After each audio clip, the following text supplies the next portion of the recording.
चलिए मंगलाचरण करेंगे।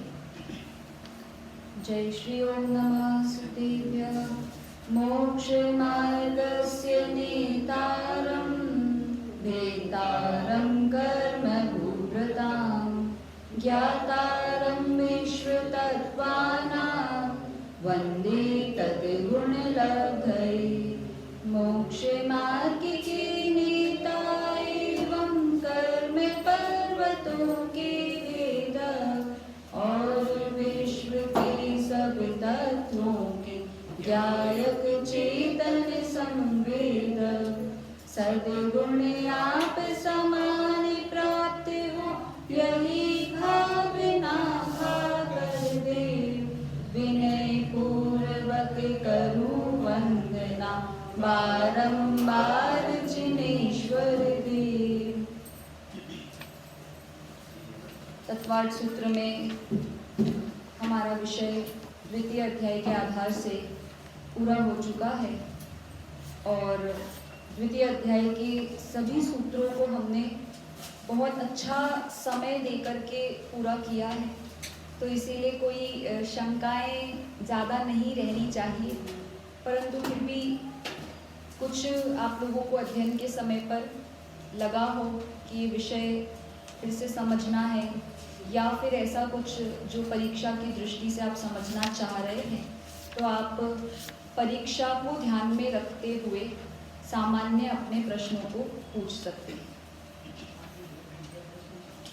हम पूछ लें? चलिए, बहुत अच्छा सुझाव है, हम ही पूछ लेते हैं। पहले थोड़ा सा अपन एक बार पेपर का पैटर्न डिस्कस कर लेते हैं। किस हम सूत्र को ज़्यादा बल देते हुए प्रश्नों को करेंगे या किस टॉपिक को लेते हुए करेंगे। देखो, द्वितीय अध्याय एक ऐसा अध्याय है जिसमें बहुत सारे अलग अलग विषयों को समेटा हुआ है। सब टॉपिक्स बहुत सारे हैं इसके अंदर, तो आप लोगों को उन सब टॉपिक्स को पकड़ते हुए चलना है। कुछ ऐसे बिंदु हैं जो बिल्कुल द्वितीय अध्याय के प्राण हैं और वो जैन शासन के प्राण हैं, इसलिए हम उसको बहुत बल देंगे, चाहे प्रश्नोत्तर में हो, पेपर में हो या लर्न करने के संदर्भ में हो। तो जैसे सबसे पहले अगर हम शुरू करें तो पंच भाव का प्रकरण अपना शुरू हुआ था द्वितीय अध्याय की स्टार्टिंग में। तो पंच भाव के प्रकरण की अपनी गोष्ठी भी हो गई थी, तो इसलिए वो विषय तो आप लोगों को बहुत हद तक क्लियर होना ही चाहिए। पूरे ही पांचों भावों का सामान्य स्वरूप में आप चाहे वो परिभाषात्मक कह सकते हो या फिर दो शब्दों को मिलकर के जैसे शय और उपशम बन रहा है, इस तरीके से इसका क्या तात्पर्य है, या फिर उदाहरण से संबंधित कि मैंने कोई वो मिट्टी वाला दृष्टांत या कुछ इस तरीके से, तो वो दृष्टांत से आप पहचान लो कि ये कौन से भाव का दृष्टांत दिया गया है। इस तरीके से सामान्य रूप से आपको उस भाव से संबंधित चीज़ें पता होनी चाहिए। फिर इसके बाद में इन सभी भावों के कितने कितने भेद हैं उसकी संख्या तो बिल्कुल पक्की याद होनी ही चाहिए। सूत्र आप लोग याद कर ही रहे हैं, सूत्र याद करेंगे तो संख्या अपने आप में हो ही जाएगी। जो मुख्य सूत्र आया है इसमें द्विनवाष्टा, इसके आधार से तो ये सूत्र आप याद कर लेंगे तो आपको बहुत सरलता हो जाएगी याद करने में। फिर इसके अलावा जैसे सामान्य भेद हैं, जैसे मान लो औपशमिक भाव के भेद हुए तो दो ही हैं, तो इतना आपको ख्याल में आना चाहिए कि हमने लिख दिया औपशमिक चारित्र किसका भेद है, तो इतना तो आप बता ही देंगे कि किसका भेद है। हाँ, लेकिन थोड़ा सा आपको कंफ्यूज करने के लिए ये दिया जा सकता है कि चारित्र किसका भेद है, और ऑप्शन में नीचे फिर जितने भी भावों में चारित्र आया है वो सब दे दिए जाएं, तो आपको ये छांटना आना चाहिए कि किन किन के भेद में चारित्र आता है। इस तरीके से भी थोड़ा सा पूछा जा सकता है। वो थोड़ा सा आपको एक प्रेजेंस ऑफ माइंड वाली बात है और कुछ विशेष नहीं रहेगा, लेकिन भेदों को इसलिए ध्यान से देख लेना कि किस किस में आया, वरना आप सोचोगे कि पहले ही उसमें आया था औपशमिक में, बाकी में तो चारित्र लिखा ही नहीं है, तो उसमें भेद में नहीं है क्या। तो इसीलिए आप लोग अच्छे से इसको पढ़ना। फिर सामान्य रूप से जैसे औदैक भाव है, तो औदैक भाव में बहुत सारे उपभेद बन गए, जैसे चार गति, चार कषाय। तो अगर सामान्य रूप से पूछ लिया जाए कि कृष्णलेश्या कौन से भाव के भेद में है, तो इतना आपको ख्याल में आ जाना चाहिए एकदम से कि लिश्या आया है मतलब औदयिक भाव के भेदों की बात हो रही है। भले ही पूरे नाम याद ना हो, पर क्योंकि सामान्य शब्द ही दे दिया, जब लिश्या वर्ड आई गया उसमें, तो इतना तो आपको ख्याल में आ ही जाएगा। ठीक है, तो ये पांच भाव का पूरा प्रकरण, इसके संदर्भ में जो भी बातें हैं अपन ने कक्षा के आधार से भी डिस्कस करी थी। सामान्य सभी बातें जो हैं वो आएगी। बिल्कुल बिल्कुल, तीनों लिए जा सकते हैं, जैसा भी प्रश्न रहे। फिर इसके बाद में हमने जो चर्चा करी थी वो करी थी उपयोग के स्वरूप में। 8वें नंबर का सूत्र है, तो 7वें तक तो पंचभाव का ही प्रकरण चलता रहा। 8वें नंबर का जो सूत्र है उसमें हमने उपयोग की बात करी। तो ये एक बहुत बड़ा टॉपिक है, फिर से अलग टॉपिक शुरू हो गया अब उपयोग का। उपयोग के संदर्भ में जितनी भी हमें परिभाषाएं पता हो, जैसे हमने चर्चा करी, ज्ञान दर्शन के व्यापार को उपयोग कहते हैं, जीव के जानने देखने को उपयोग कहते हैं, जीव के स्वभाव को उपयोग कहते हैं, जीव के लक्षण को उपयोग कहते हैं। ऐसी बहुत सारी परिभाषाओं को हम उसमें पूछ सकते हैं। तो आपको सब समझ में आना चाहिए कि एक ही चीज़ की बात हो रही है, अलग अलग चीज़ें नहीं हैं। फिर कितने भेद होते हैं, तो उसके आधार से, हाँ, तो फिर वो उसके कितने भेद होते हैं ज्ञानोपयोग दर्शनोपयोग के, एक सामान्यतः ये आपको पूरा ख्याल में होना चाहिए। अच्छा, अब ये देखो कि भाई सूत्र में नाम नहीं है, सिर्फ नंबर उल्लेख किए हुए हैं 9वें नंबर के सूत्र में। तो आपको लेकिन क्योंकि कक्षा में बताया गया था सामान्य रूप से, और टीका में भी नीचे लिखे हुए हैं, और इसमें जिसके पास में चार्ट वाली बुक है उसमें भी लिखे हुए हैं, तो इसीलिए आपको सामान्य रूप से नाम थोड़े बहुत आने चाहिए कि कितना ज्ञानोपयोग है और कितना दर्शनोपयोग है और इसके कौन कौन से नाम होते हैं। क्योंकि आपको डायरेक्टली राइटिंग तो पूछी नहीं जा रही है, तो आपको ऑप्शंस में से उथल पुथल करके सिलेक्ट करना है, तो इतना तो कर लेना कि पहचान सकें आप लोग। फिर इसके अलावा, हाँ, कितने क्या, जितने भेद हैं उतने में से पूछ लेंगे। हाँ, फिर इसके बाद में अगला प्रकरण शुरू हुआ संसारण मुक्ताश्चर्य के आधार से और समनस्का अमनस्का। तो ये एक पूरा ही टॉपिक है जो पूरी गति या जो इंद्रिय और इन सबके आधार से चल रहा है। तो इसके संदर्भ में बहुत सारी वैरायटी के क्वेश्चंस आ सकते हैं।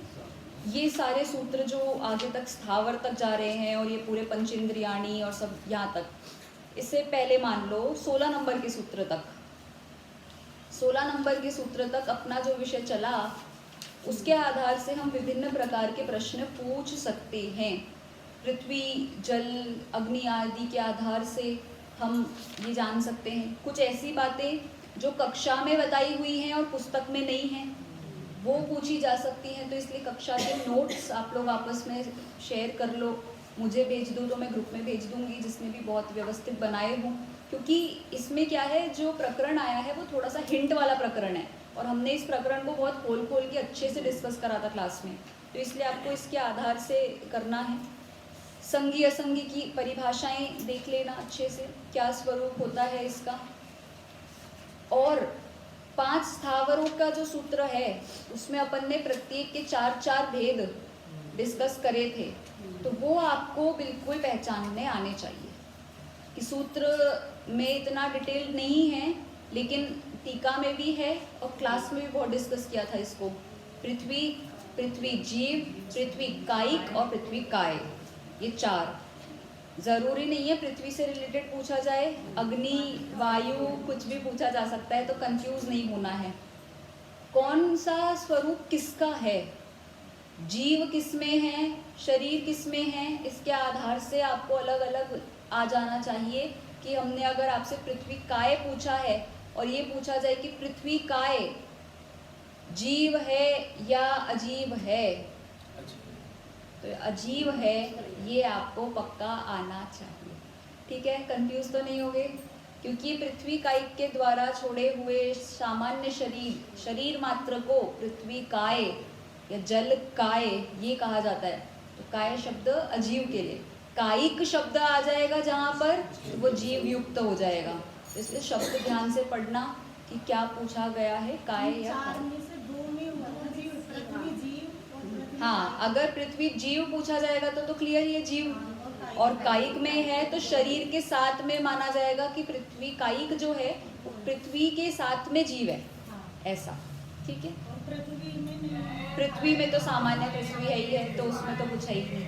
ठीक है, चलिए ऐसे ही अपने को सभी में लगाना है थोड़ा थोड़ा कि कैसे कैसे बन रहा है।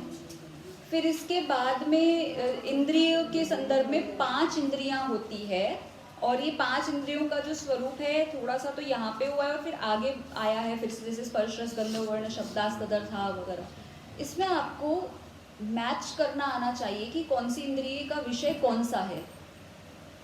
शुरू के बहुत आसान है, लेकिन हम इसमें उप विषयों को भी ले सकते हैं कि मान लो कोई उदाहरण से समझ लो कि देखने की क्रिया हो रही है तो कौन सी इंद्रिय का कार्य हो रहा है और इसका विषय क्या बन रहा है।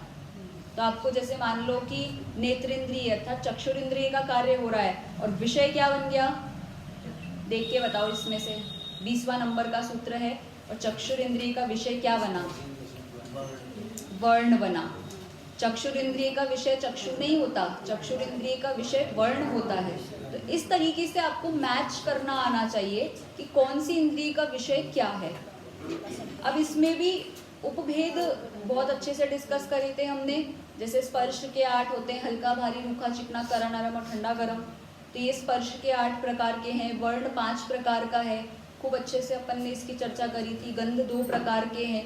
तो सामान्य सामान्य जो हो, एक हाथ जैसे पूछ लिया कि कोई व्यक्ति सामान उठाता है और उसे वह बहुत भारी लगता है, तो ये कौन से इंद्रिय का विषय है, तो स्पर्शन इंद्रिय का विषय। डायरेक्ट नहीं पूछा जाएगा, इनडायरेक्ट ही पूछा जाएगा। तो वो आप उसमें से एक शब्द आपने पकड़ लिया भारी, ऐसा डायरेक्ट ही शब्द पकड़े जाएंगे। ठीक है, मैं कोई घुमा फिरा के शब्द नहीं दूंगी, शब्द आपको डायरेक्टली दिख जाएंगे उसमें जो भी भेद होते हैं। तो इस तरीके से अपन ने ये देख लिया था। फिर इसके बाद में एक जो था वनस्पति से शुरू हुआ फिर, और एक हाँ ये बीच में सूत्र जो था श्रुतम अनिंद्रियस्य। श्रुतम अनिंद्रियस्य में अपन ने जो चर्चा करी थी कि जो मन है, द्रव्य मन, वो अष्टदल कमलाकृति वाला होता है, 8 पंखुड़ियों वाले कमल जैसा। तो ये सामान्य पूछा जा सकता है कि द्रव्य मन का आकार कैसा है।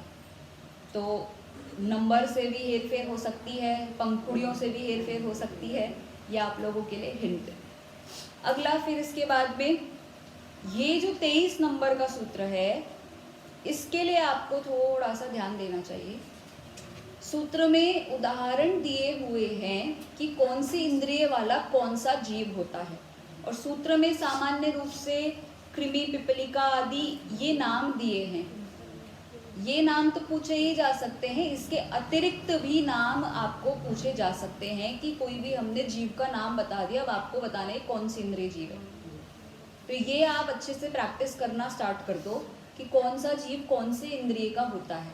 इसके लिए अपन ने भाई पहचान के चिन्ह सूत्र में पढ़ ही लिए थे सब कि कैसे कैसे पहचानने हैं, तो आप इसको व्यवस्थित पहचान सकते हैं। और फिर अगर आपको कुछ डाउट है तो अभी इन दिनों में प्रैक्टिस करो, जो नहीं समझ में आता है तो वो आप पूछ लेना। फिर कौन सा जीव कौन सी इंद्रिय होता है ये आपको आना चाहिए। फिर संगी असंगी और समनस्क अमनस्क ये तो सामान्य है ही है, इसमें तो कोई दिक्कत नहीं है। फिर एक टॉपिक अपना स्टार्ट हुआ था श्रेणी और गति, विग्रह गति वाला।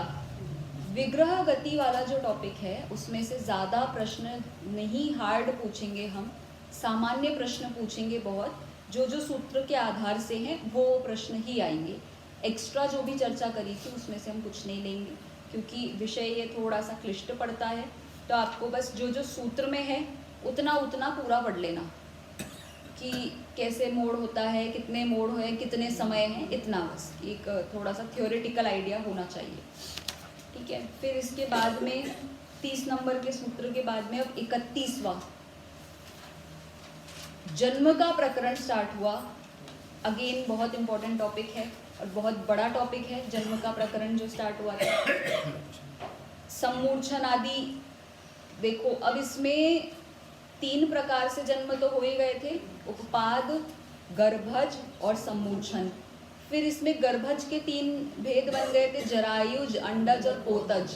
तो ये आपको थोड़े से ख्याल में रखने हैं किस जीव का कौन सा जन्म होता है इसके भी उदाहरण पूछे जाएंगे।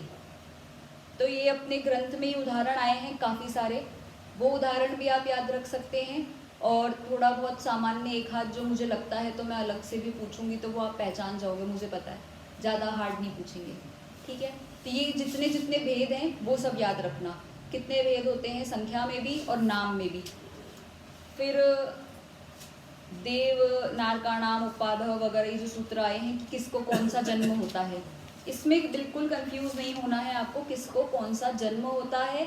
और यही सेम विषय रिलेट करेंगे हम वेद के साथ में, जिसकी कल चर्चा करी थी कि किसको कौन सा वेद होता है। बहुत ध्यान से पढ़ना है। देव और नारकी और उपाद जन्म, इन शब्दों से बहुत अच्छे से आपको कंफ्यूज किया जाएगा कि उत्पाद जन्म वालों को नपुंसक वेद होता है इस तरीके से, तो आपको वो कंफ्यूज नहीं होना है कि सिर्फ नारकियों को ही होता है। तो ये थोड़ा सा इसमें हम वर्ड प्ले कर सकते हैं, बाकी कुछ नहीं है। फिर परम परम सूक्ष्म के आधार से शरीरों के क्रम को व्यवस्थित करना आना चाहिए कि कौन से शरीर का नाम हमने पहले रखा है क्यों, तो परम परम सूक्ष्म के आधार से, तो ये आपको पता है। अच्छा, 5 प्रकार के शरीर हैं और 5 प्रकार के शरीरों का स्वरूप किसी भी आधार से, चाहे वह गुणस्थान के आधार से हो, वही 6वें गुणस्थान वर्ती के लिए विशेष शरीर जो कहा वह कौन सा है, तो आहारक है। इस तरीके से सामान्य उदाहरण अपन देख सकते हैं। फिर एक सूत्र आया था बीच में, लब्धि प्रत्ययम च, कि लब्धि के आधार से भी हो सकता है, तो वैक्रियक शरीर हो सकता है, आहारक शरीर लब्धि से ही हो रहा है, तो एक हाथ इसमें बीच में से कुछ पूछा जा सकता है। फिर इसके बाद में कौन कौन से शरीरों का अनादि संबंध होता है, तेजस और कार्बन, 2 शरीर हैं जिनका बिल्कुल अनादि संबंध होता है। नहीं, वो क्योंकि वैक्रियक भी तो हो सकता है ऐसे, औदारिक को ही क्यों लेना, इसीलिए तो 2 ही लेने हैं अपने को, तेजस और कार्बन, इनके साथ में संबंध रहता है और कैसा कैसा उनका स्वरूप है। फिर बीच में तेजस की चर्चा बहुत अच्छे से कर ली थी, राइट शोल्डर लेफ्ट शोल्डर, कौन सा निकलेगा, कौन किसको भस्म करेगा, कौन कल्याण करेगा, ये पूरा का पूरा टॉपिक आ जाएगा तेजस के साथ में। राइट से शुभ निकलता है, राइट से शुभ, लेफ्ट से अशुभ। क्या शुभाकृति बोलते हैं उसको, बस कोई भी शुभ आकृति हो सकती है। लेफ्ट वाले बिलोटे वाले, हाँ, लेफ्ट वाले की आकृति फिक्स है कि वो बिलाव के आकार का ही होगा, बट राइट वाले की कोई भी शुभ आकृति हो सकती है। और कलर तो है ही है, उसका हाँ, सफेद होता है शुभ वाले का, उसका सिंदूरी लाल कुछ भी लिख सकते हैं, ठीक है।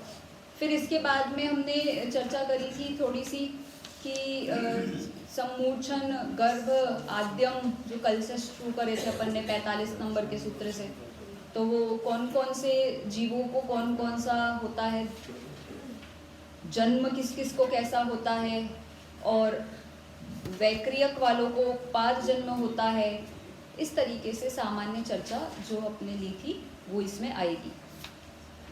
आहारक शरीर के लिए कल अपन ने बहुत सारे विशेषण देखे थे, तो वो विशेषण आप लोग याद कर लेना, जैसे शुभम, विशुद्धम, अव्याघाती और प्रमत्त संयत, ये 4 विशेषण आहारक शरीर के लिए आए थे। तो ये चारों विशेषण में से कुछ पूछा जा सकता है। फिर इसके बाद में वेदों के संदर्भ में हमने जब पढ़ा था कि 3 प्रकार के वेद हैं, तो सम्मूर्छन जीवों को नियम से नपुंसक वेद ही होता है, नारकियों को नियम से नपुंसक वेद ही होता है। तो प्रश्न ऐसा पूछ लिया जाए कि 4 गति के जीवों में से कौन कौन से नियम से नपुंसक वेदी हैं, तो वो ऑप्शंस में अब आप ढूंढोगे 4 गति में कि नहीं, उसमें लिखा होगा सम्मूर्छन भी है और उसमें नारकी भी है, तो आपको बराबर वो ऑप्शन सिलेक्ट कर लेने हैं, ठीक है। फिर इसके बाद में ऐसी कौन सी गति है जहाँ पर नपुंसक लिंग होता ही नहीं है, देवगति। तो अस्थि परक क्वेश्चन या नास्ति परक दोनों तरफ से पूछा जा सकता है कि नपुंसक लिंग कहाँ पे है और कहाँ पे नहीं है, ठीक है। तो और फिर इसके आधार से कि मनुष्य गति में ऐसी कौन सी जगह है जहाँ पर नियम से नपुंसक वेदी नहीं होते, भूमि, ठीक है। ये अपन ने कल चर्चा कर ही ली थी। फिर एक लास्ट वाला टॉपिक अपना जो था आयु का अपकर्षण वाला, 53 नंबर का जो सूत्र हुआ, उस 53 नंबर के सूत्र में जो जो नाम लिखे हुए हैं बस वो नेम्स आप याद कर लो कि किस किस को आयु के अपकर्षण नहीं होते। तो पहला लिया था औपपादिक, फिर दूसरा लिया था चरम, फिर तीसरा करना है चरमोत्तम। दोनों को अलग अलग लेना, अगर अलग अलग नहीं लेंगे तो आपकी काउंटिंग गड़बड़ हो जाएगी। हम इसमें संख्या के आधार से भी पूछ सकते हैं कितने लोगों कितने नाम हैं, कितनों को नहीं हो रहा है। तो 3 ये हो गए चरमोत्तम तक। फिर इसके बाद में असंख्य वर्ष, बिल्कुल बिल्कुल अलग अलग हैं, दोनों में ही नहीं होता है, दोनों में ही नहीं होता है। कल ही चर्चा करी थी अपन ने। उसी भव से मोक्ष जाने वाले जीवों को चरम देहा कहते हैं, चरम शरीरी। और जो तीर्थंकर होते हैं उन्हें चरमोत्तम देहा कहते हैं। उसलिए उसमें अंतर करा क्योंकि तीर्थंकर को विशेष पुण्य का उदय होता है। तीर्थंकर जो है विशेष एक तीर्थंकर नाम कर्म के धारी हैं, तो मोक्ष वो भी जाएंगे, मोक्ष वो भी जाएंगे, लेकिन फैसिलिटीज में बहुत अंतर आता है। जैसे मान लो हनुमान है, हनुमान जी ने जब जन्म लिया तो उनकी फैसिलिटीज में कितना अंतर रहा कि भाई वे वन में जन्मे, पिताजी साथ में नहीं रहे, फिर उसके बाद में मामा लेकर के चले गए तो अपने घर में नहीं रहे, फिर उसके बाद में नाना मामा के घर में बड़े हो गए, कहीं से कोई पिता का पक्ष नहीं देखने को मिला बड़े होने तक भी। हाँ, तीर्थंकर के साथ नियोग इतना फिक्स है कि वो बिल्कुल बराबर राजमहल में देवों के बीच में वो रत्न वृष्टि पूर्वक देव आएंगे, खाना उनका स्वर्ग से आएगा, वस्त्र उनके वहीं से आएंगे, कोई एक भी प्रतिकूलता जीवन में नहीं आती। अब जैसे अंजन चोर है, मोक्ष तो चले गए, लेकिन प्रतिकूलता कितनी। ऐसी आप लव कुश के साथ लगा लो कि भाई माता को गर्भ के समय पे निकाल दिया और फिर इतने वर्षों तक अपने पिता की शक्ल ही नहीं देखी, फिर जब युवा हो गए सीधा लड़ने आ गए, तो मतलब उनके जीवन में प्रतिकूलता का व्यवहार कहीं ना कहीं चलेगा। लेकिन शरीर जो है वो बिल्कुल चरम शरीरी है। चरम शरीरी मतलब ये है कि उस भव से उनको मोक्ष जाना है तो उनको शारीरिक तकलीफ कभी नहीं आएगी, चाहे कितना लड़ ले भिड़ ले, जंगल में रहें, खूब उथल पुथल हो जाए, मानसिक संक्लेश हो जाएगा बहुत। मानसिक संक्लेश ये नहीं है कि भाई जंगल में है या पिता नहीं मिल रहे हैं और भी अवस्था है, लेकिन शारीरिक तकलीफ नहीं होगी।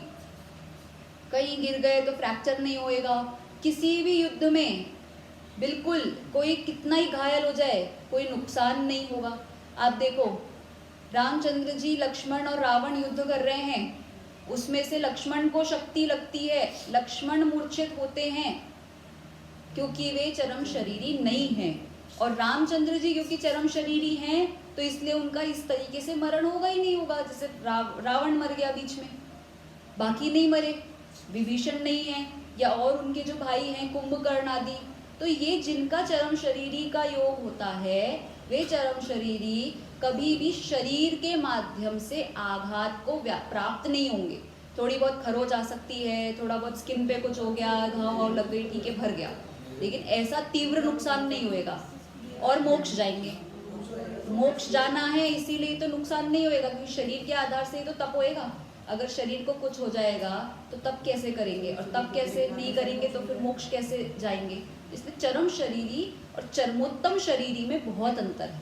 चरमोत्तम शरीरी एक उत्कृष्ट पुण्य प्रकृति है जो सिर्फ और सिर्फ तीर्थंकरों को ही होगी। सामान्य संवनन उत्कृष्ट दोनों का बिल्कुल। उत्तम संगनन जो है, उत्तम संगनन में वज्र वृषभ नाराज संगनन ही होगा।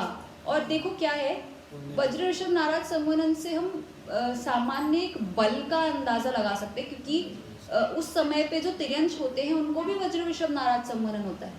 जैसे शेर है तो उस समय पे कोई शेर अगर ऐसा रहा तो उसको भी वज्र ऋषभ नाराज संवनन होगा, और 7वें नरक जाने की जो पात्रता है वो उत्कृष्ट संवनन वाले को ही होती है।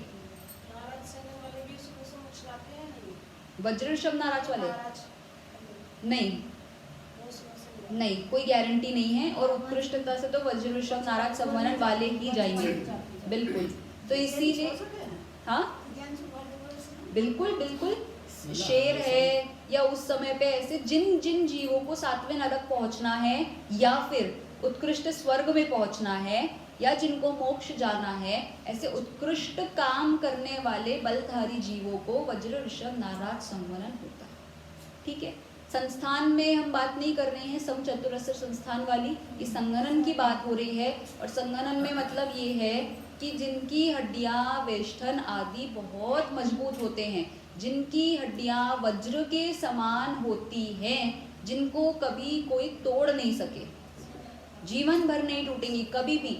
कितनी भी अवस्था खराब हो जाए, कैसी भी अवस्था हो जाए, वो पूरा मांस निकल कर आ सकता है, लेकिन हड्डियां वैसी की वैसी ही रहेगी। और वो हड्डियों के आधार से ही इतनी दृढ़ता रहती है उनके तप में कि वो अपनी जगह से हिलते नहीं है तप करने के समय पे भी, क्योंकि वो वज्र वृषभ नाराज संवनन है। उनके आधार से पत्थर शिलाएं टूट जाएगी लेकिन हड्डियां नहीं टूटेगी, ये नियम होता है।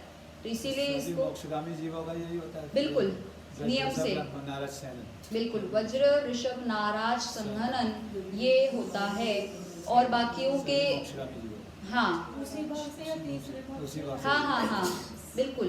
पर एक अच्छे उसमें माना जाता है कि एक बल का प्रतीक है, उत्तम बल का प्रतीक है। बिल्कुल, सातवें नरक वाले के लिए भी वज्र वृषभ ही चाहिए। बिल्कुल, कोई बाधा नहीं है, इससे गति का कोई निर्धारण नहीं हो रहा है, इससे बल का निर्धारण हो रहा है कि उसकी क्रूरता, उसकी इंटेंसिटी, इसका निर्धारण कर रहे हैं हम कि जिससे हम लोग है ना, तो हमारे अंदर इतना क्रूरता, इतना बल, इतना सामर्थ्य ही नहीं है। पंचम काल में कोई कितना से कितना भी पाप कर ले, कैसा भी कैसा पाप कर ले, पर सातवें नरक जाने वाला पाप नहीं करेगा। क्यों? क्योंकि उतना उत्कृष्ट बल उसके पास में है ही नहीं, उतना संघनन ही नहीं है।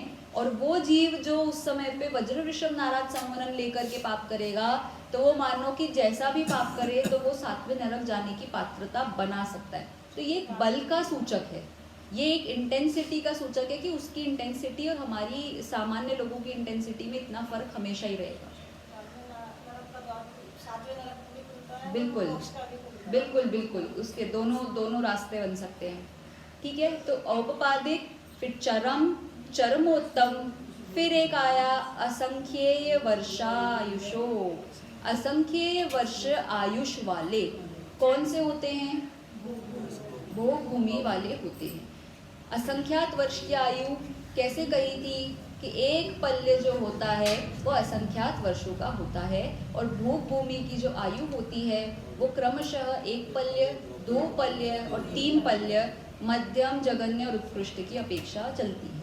कि उत्कृष्ट भोग भूमि में अच्छी आयु, मध्यम में मध्यम और जघन्य में 1 पल्य वाली आयु बनती है।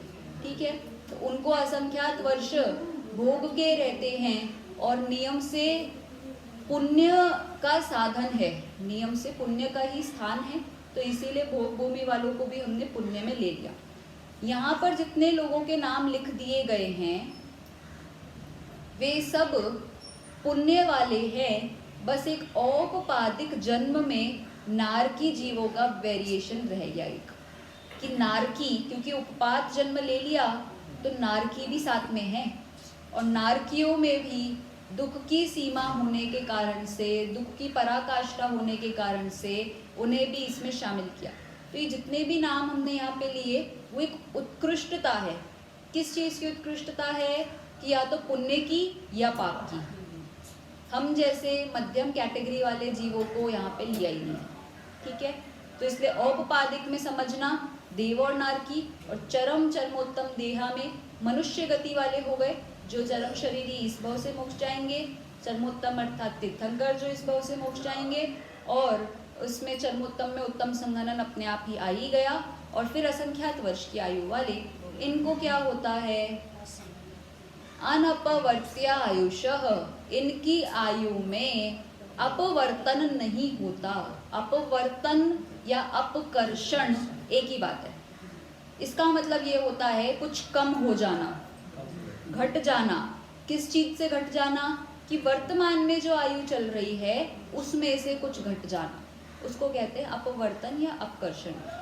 हर कर्म में अपनी अपनी अवस्था के अनुसार अपकर्षण होते हैं, इसलिए यहाँ पर सिर्फ और सिर्फ आयु कर्म की ही बात करी है। तो आपको कहीं पे भी शब्द देखो कि भुज्यमान आयु में अपवर्तन नहीं होता तो सही मानना, बध्यमान आयु की बात नहीं है। कल हमने अंतर समझा था, बुद्धिमान और बध्यमान। बध्यमान और बुद्धिमान का अर्थ होता है जो भोगी जा रही है, प्रेजेंट टेंस में लग रहा है, जो चल रही है कंटिन्यू, वो बुद्धिमान। और बध्यमान मतलब जो बंधी जा रही है, ऐसा बंध रही है, उसको हम बध्यमान कहेंगे। ठीक है, उसमें हो सकता है, लेकिन गतियां नहीं बदलेगी, सिर्फ उसी में कम ज्यादा हो जाएगा। आयु में जैसे मान लो, बुद्धिमान में तो होगा।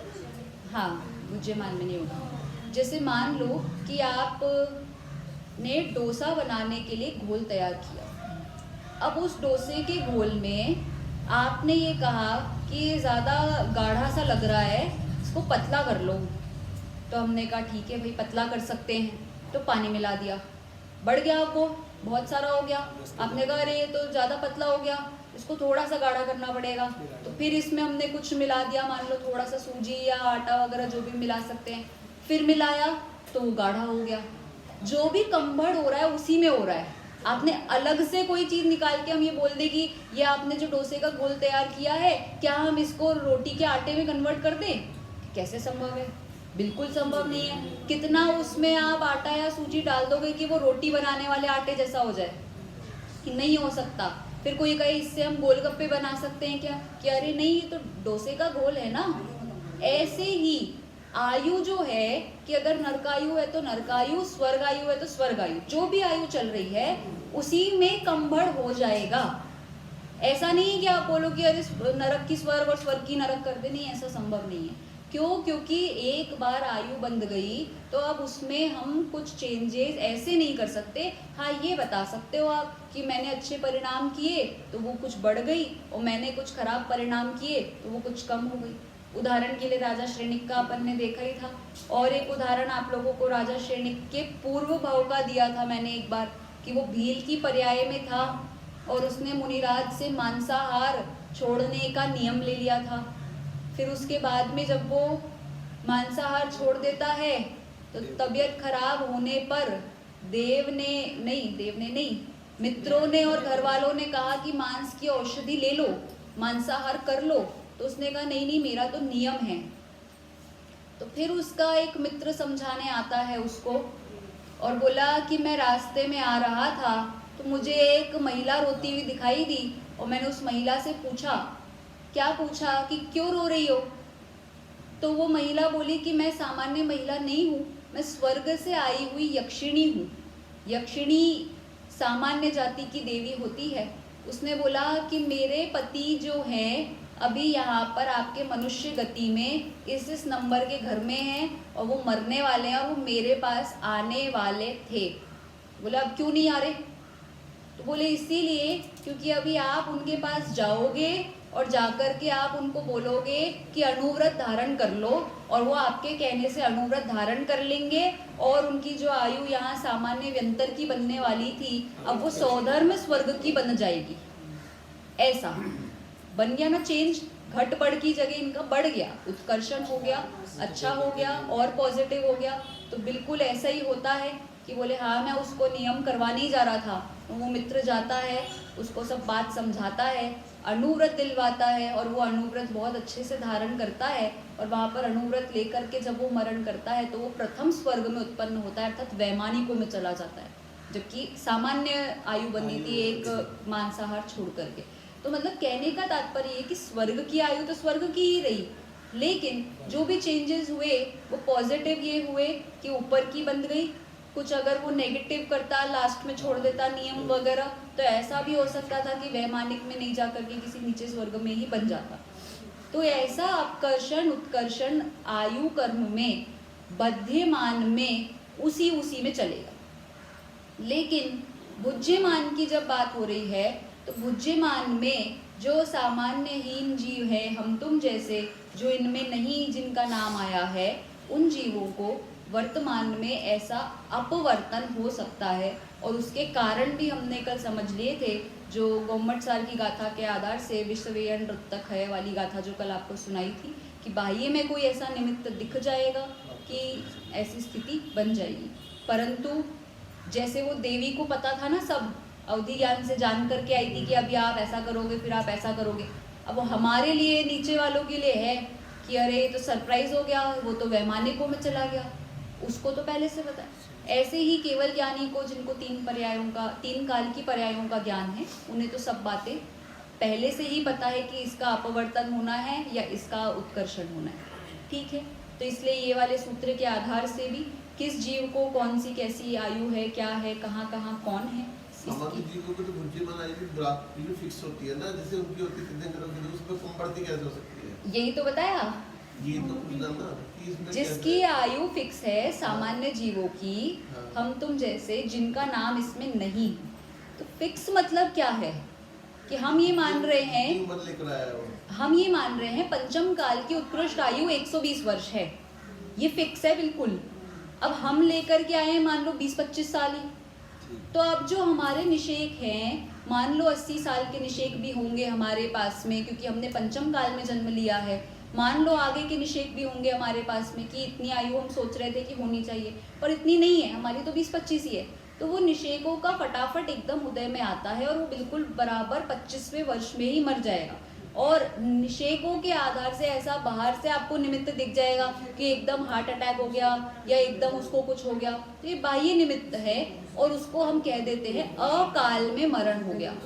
अकाल में नहीं हुआ, बिल्कुल नहीं हुआ, बिल्कुल बिल्कुल। अपकर्षण कैसे कर सकते हैं उसको? इसको अपकर्षण इसीलिए ही कहेंगे क्योंकि उसके पास में आगे की आयु के भी निषेक थे। पंचम काल में जन्म लिया है तो एक उत्कृष्ट आयु का भी निषेक होगा और एक निम्न आयु का भी निषेक होगा। ऐसे मिक्स निषेक रहते हैं अपने पास में, बहुत सारा आयु कर्म है ना, तो आयु कर्म के उपरिम समयवर्ती निषेक भी होते हैं, इसीलिए उसको हम कह बस देते हैं अकाल, बाकी है कुछ नहीं उसमें अकाल जैसा। उसको इसी समय पे मरना था तो वो इसी समय पे मरेगा, बिल्कुल वो आयु ही इतनी लेकर आया था, बिल्कुल ऐसे ही होता है। बस वो कहने की बात हमारे लिए हो जाती है कि वो अपकर्षण दिखता है कर्म प्रकृतियों का। जैसे ऐसा बोलते हैं ना, इसको ऐसे समझो, कोई जीव को अच्छी गति में जाना हो, आगे अच्छी गतियों में जाते हैं ना, और अच्छे 4-5 भाव अच्छी गतियों के हो लगातार, तो वर्तमान में उसकी आयु पूरी होने से पहले उसको बहुत सारे ऐसे तीव्र कर्मों के उदय आते हैं बहुत तेजी से। तो ऐसा कहा जाता है कि उसको आगे नहीं भोगना है ना पाप का फल, तो वो वर्तमान में, अब इसको कहते हैं कि एकदम से अपवर्तन होकर के आ जाना, कि आगे आने वाले जो कर्म थे आगे नहीं कर सकना, तो वर्तमान में ही एकदम से तेजी से उदय में आ करके खिर जाएंगे। अब ये सोचो कि ये अकाल में आकर के खिरे या इनको इसी समय पे उदय में आना था, कि आना तो आगे था लेकिन अभी आ गए, तो ये कहा जाएगा कि ये तो अभी ही आने थे, ये तो बस कहा जा रहा है कि आगे अगर कोई गति होती तो उसमें आ जाते। तो ये निश्चित तो था ही, पर वो अपने परिणामों के आधार का कोई निमित्त बन जाएगा, गति का निमित्त बन गया, आयु कर्म का निमित्त बन गया, कुछ भी कह सकते हैं, पर निश्चित जो पर्याय जैसी उदय में आ रही है वो उसी समय पे आनी थी, इसीलिए ही आ गई। और निमित्तों की दृष्टि से हम जब कथन करते हैं तो हम कहेंगे कि नहीं, वो आगे नहीं भोग सकता है इसीलिए अभी भोग करके जा रहा है। ऐसी अवस्था, ये सिर्फ एक निमित्ता दृष्टि से कथन है, वास्तव में तो जो पर्याय जब जैसी उदय में आनी है, जिसकी जब जैसी आयु पूरी होनी है, वो उसी समय पर होती है। पर फिर भी ये समझ लो कि इन जीवों को ऐसा एकदम से अकाल में चोट वगैरह लगने से, विष वेदना आदि से मरण नहीं होता, इन जीवों के ऐसे निमित्त नहीं बनते हैं।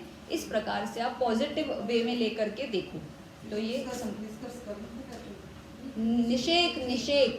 निषेक मतलब होते हैं व्यवस्थित कर्म परमाणु जिनको उदय में आना हो। ठीक है, चलिए, तो ये ज्यादा नहीं आपको इसमें उतरना है, ऊपर का ही समझ लो, और विशेष अगर आप लोगों को कुछ पूछना है तो पूछिए। कुछ भूलभूमियां जीव तो संख्यात वर्ष की आयु वाले भी हो सकते हैं। हाँ, कुछ एक आध विरले, पर मुख्य रूप से हाँ, जैसे हम पल्ले की अपेक्षा ही बात कर रहे हैं जब, तो एक उत्तम मध्यम जगन्य के आधार से कहा जाता है कि वो इतनी उत्कृष्ट आयु है, जगन्य भी हो सकती है। और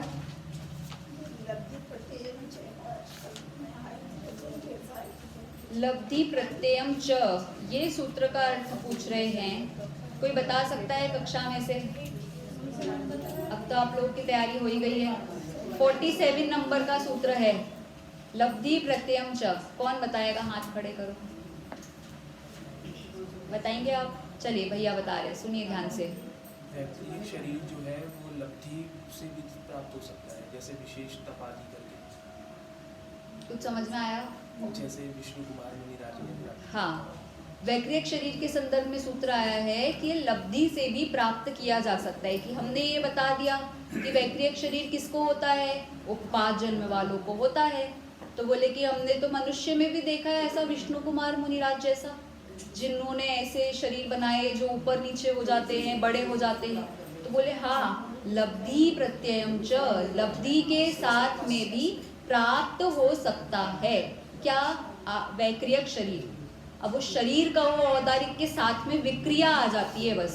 और किसके आधार से आएगी? कि तप के आधार से आ जाती है, तप करने से आ जाएगी। ठीक है, मनुष्यों में ही होगी जी।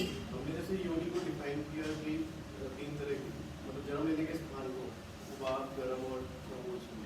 और एक तरफ हमारे 84 लाख योनि का कंसेप्ट आया, तो ये 84 लाख योनि का कंसेप्ट क्या है? अपन ने इसकी चर्चा करी थी थोड़ी सी। 84 लाख के नाम भी डिस्कस करे थे अपन ने कि देखो 84 लाख जो है वो टाइप्स ऑफ योनि बताई है कि कितने इंद्रिय जीव की कितनी कितनी योनियां हो सकती है ऐसा। लेकिन कितनी कितनी योनियां हो सकती है मतलब जैसे मान लो ये भी एक योनि है, ये भी एक योनि है, ये भी एक योनि है, तो मैं ऐसे काउंट करके बता रही हूँ कि इस प्रकार से 84 लाख हो सकती है।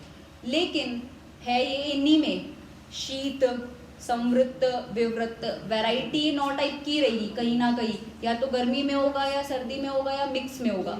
लेकिन ये स्थान की अपेक्षा है 84 लाख कि मैंने ऐसे ऐसे काउंट करके बता दिया कि यहाँ भी हो सकता है, यहाँ भी हो सकता है, यहाँ भी हो सकता है, यहाँ भी हो सकता है। तो ऐसे काउंटिंग में 84 लाख, और वैसे अगर टाइप में देखोगे कैसे होना है तो वो 9 प्रकार की रहेगी। ठीक है, संख्याएं भी लिखी थी अपन ने, आप लोगों के पास किसी के पास लिखी हुई हो तो ग्रुप में भेजना। किस किस जीव की कितने कितने लाख हैं वो फिक्स है कि वनस्पति का कितने लाख होंगे, हाँ इस तरीके से। तो उनके नंबर्स फिक्स हो गए। बिल्कुल, वायु, जल, पृथ्वी की 7-7 लाख है, हाँ। वनस्पति का 10 लाख है, और ये याद कर एक लिया। इंद्री, 2 इंद्री, 2 इंद्री, 3 इंद्री, 4 इंद्री, इनकी 4 लाख है, 2 इंद्री, 3 इंद्री, 4 इंद्री। हाँ, बहुत अच्छा, देखो याद कर लिए लोगों ने। तो ये नंबर ऑफ प्लेसेस की अपेक्षा, स्थान की अपेक्षा है ये कि किस किस स्थान पे हो सकता है। तो ऐसा 84 लाख प्रकार के ही स्थान हैं जहाँ पर योनि संभव है बनना, या यूँ कहा जाए कि उन 84 लाख प्लेसेस पर ही ये चीज़ें मिलेगी आपको, सचित, शीत, समृद्ध, ये उस जगह पे ही वातावरण बन पाएगा, बाकी जगह ऐसा वातावरण बनेगा ही नहीं इस अपेक्षा से। ठीक है, जीव की शरीर की रचना के अकॉर्डिंग भी कोई ऐसा नंबर बताया गया है, जैसे कि स्पीशीज के अकॉर्डिंग, जैसे स्पीशीज की स्पीशीज के अकॉर्डिंग अपने इसमें इंद्रियों के अकॉर्डिंग चलेगा कि जैसे एक इंद्रिय है, अब एक इंद्रिय में भी हमने देखे अलग अलग प्रकार के, वनस्पति ज़्यादा होती हैं, जल अलग है, फिर वायु अलग है। तो इसकी अपेक्षा है अपने पास में कि वनस्पति का एक के ज़्यादा है तो उनके ज़्यादा बताएंगे, फिर उनके कुछ कम हैं तो वो इसीलिए उनकी स्पीशीज़ के अकॉर्डिंग, मतलब इंद्रियों के अकॉर्डिंग फिक्स है, उनके नंबर्स भी फिक्स हैं। बिल्कुल ठीक है, और कोई प्रश्न किसी को? 43 नंबर का एक सूत्र है, तदादीनि भाज्यानि युगपदे कस्मिन् मा चतुर्भ्याम्। तो उसमें एक कस्मिन् तो समझ में आ गया, ये एक ना और कैसे आया आ चतुर्भ्य से? एकस्मिन्ना चतुर्भ्यः, इसको विच्छेद नहीं करो, एकस्मिन्न चतुर्भ्यः ऐसा ही है वो विभक्ति के साथ में, चतुर्भ्यः। एक कस्मिन् तो आ गया, हाँ एक में सप्तमी विभक्ति एक वचन है, हाँ आ चतुर्भ्य है 4 तक, फिर एक ना जो बीच में है हाँ, आधा ना, वो कहाँ से आ गया? अरे वो बस वो विभक्ति के साथ जुड़ करके आ गया है, वो जोड़ संधि है, जोड़। हाँ, वो एक ना एक्स्ट्रा जो है वो संधि है, अलग से नहीं है वो ना। तो इसलिए ये कहा कि तेजस और कारमान शरीर से लेकर के एक जीव के एक समय में अधिक से अधिक 4 शरीर हो सकते हैं और कम से कम 2 शरीर हो सकते हैं। युग पदे कस्मिन्ना चतुर्भ्यः, ऐसा करके संधि करिए सूत्र में। नरक में जो है कि जो अपनी काई होएगा ना वनस्पति वगैरह तो नहीं होगी वहाँ पे? देखो ये जो निगोदिया जीव हैं एक इंद्रिय, ये तो तीनों ही लोकों में पाए जाते हैं।